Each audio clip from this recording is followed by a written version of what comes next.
नमस्कार। आज के इस खास विश्लेषण में हम एक बेहद ही ऐतिहासिक और थोड़े संवेदनशील विषय पर गहराई से चर्चा करने वाले हैं। हाल ही में भारत के राष्ट्रीय गीत वंदे मातरम को लेकर एक बहुत बड़ा कानूनी बदलाव हुआ है। अब इसे आधिकारिक तौर पर राष्ट्रगान जन गण मन के बिल्कुल बराबर का दर्जा दे दिया गया है। ये सिर्फ कोई प्रतीकात्मक बदलाव नहीं है, बल्कि इसके बहुत गहरे कानूनी और सामाजिक मायने हैं। चलिए हर एक पहलू को तसल्ली से समझते हैं। चलिए जल्दी से देखते हैं कि आज हम क्या क्या कवर करने वाले हैं। एक नया राष्ट्रीय दर्जा। 2 कानूनी सजा और परिणाम। 3 आधिकारिक गायन दिशा निर्देश। 4 वंदे मातरम की उत्पत्ति और 5 स्वतंत्रता संग्राम में इसकी भूमिका। तो शुरुआत करते हैं हमारे पहले खंड से, एक नया राष्ट्रीय दर्जा। देखिए, केंद्र सरकार ने वंदे मातरम को जनगण मन के समान दर्जा देने का एक बड़ा ऐतिहासिक फैसला लिया है। पश्चिम बंगाल चुनाव के बाद प्रधानमंत्री की अध्यक्षता में हुई पहली कैबिनेट बैठक में ही इस अहम प्रस्ताव को आधिकारिक मंजूरी दे दी गई। और दिलचस्प बात यह है कि ये फैसला ठीक ऐसे समय में आया है जब देश वंदे मातरम की रचना के 150 वर्ष पूरे होने का जश्न मना रहा है। तो कुल मिलाकर ये कदम हमारे राष्ट्रीय प्रतीकों के प्रति सम्मान को एक नए और काफी सख्त स्तर पर ले जाता है। अब आते हैं दूसरे खंड पर, कानूनी सजा और परिणाम। अब इस नए दर्जे का हमारे रोजमर्रा के कानूनों पर क्या असर पड़ेगा, इसे समझना बहुत जरूरी है। राष्ट्रीय गौरव अपमान निवारण अधिनियम नाम का एक बहुत ही सख्त कानून है।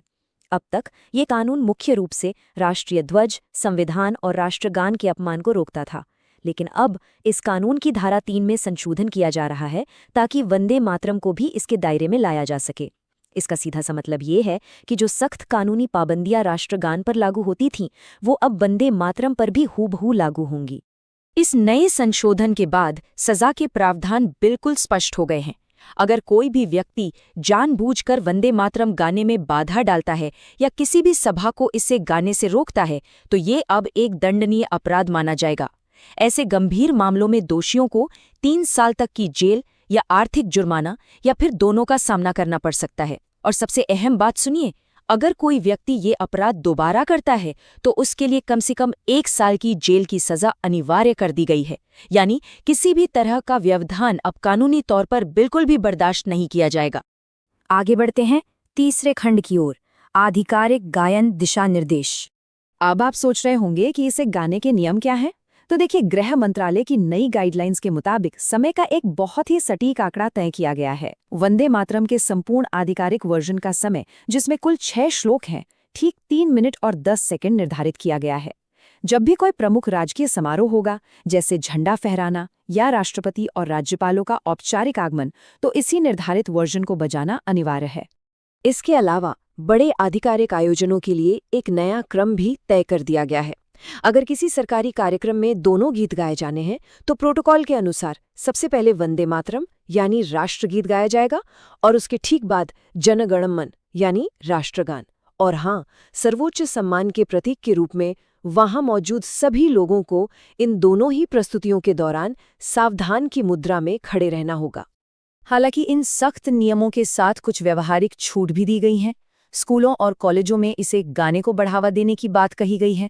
बैंड परफॉर्मेंस की शुरुआत हमेशा ढोल की थाप या बिगुल से ही होनी चाहिए, लेकिन एक बहुत ही अहम छूट सिनेमा हॉल को दी गई है। अगर किसी फिल्म की स्क्रीनिंग में या बैकग्राउंड स्कोर के रूप में वंदे मातरम बजता है, तो दर्शकों को खड़े होने की कोई बाध्यता नहीं है। ये छूट मुख्य रूप से इसलिए है ताकि लोगों का मनोरंजन बाधित न हो और कोई भ्रम पैदा न हो। ये एक काफी संतुलित दृष्टिकोण है। चलिए अब रुख करते हैं चौथे खंड का, वंदे मातरम की उत्पत्ति। आधुनिक कानूनों से हटकर अगर हम इसके इतिहास में जाएं, तो वंदे मातरम सिर्फ एक शब्द नहीं है। ये संस्कृत और बंगाली का एक बहुत ही खूबसूरत काव्यात्मक मेल है, जिसका सीधा सा अर्थ है, हे माँ, मैं तुम्हें नमन करता हूँ। बंकिम चंद्र चटर्जी ने अपनी इस रचना में मातृभूमि की नदियों, मीठे फलों, ठंडी हवाओं और हरे भरे खेतों की बहुत ही भावपूर्ण वंदना की है। ये प्रकृति और राष्ट्र प्रेम का एक अद्भुत संयोजन है। इस गीत का सफर वाकई कमाल का रहा है।